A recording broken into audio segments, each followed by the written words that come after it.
درود محمد صلی اللہ علیہ وآلہ وسلم اور ان کی آل پر۔ اس ویڈیو میں آپ آرٹیکل 62 اور 63 کے متعلق جان سکیں گے کہ یہ کیا کہتے ہیں۔ آئین کا آرٹیکل 62 کہتا ہے کہ کوئی ایسا شخص پارلیمنٹ کا رکن بننے کا اہل نہیں جو پاکستان کا شہری نہ ہو۔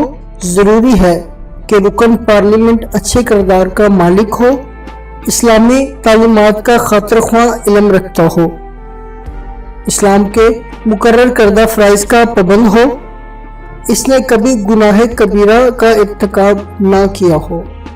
رکن پارلیمنٹ سمجھدار، پارسا، ایماندار، صادق اور امین ہو، عیاش، فضول خرچ اور آوارہ گرد نہ ہو، کسی اخلاقی پستی میں ملوث یا جھوٹی گواہی پر سزا یافتہ نہ ہو۔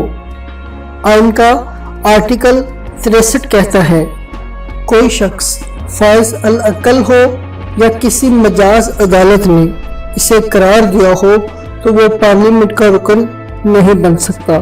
نظریہ پاکستان اور ملکی سالمیت کے خلاف رائے رکھنے والا شخص بھی رکن پارلیمنٹ رہنے کا اہل نہیں۔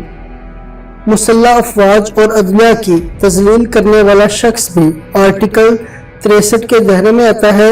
نااہلی کے زمرے میں آنے والے رکن کے خلاف اسپیکر یا چیئرمین سینٹ معاملہ الیکشن کمیشن کو ریفر کرے گا جو 90 دن میں فیصلہ کرے گا۔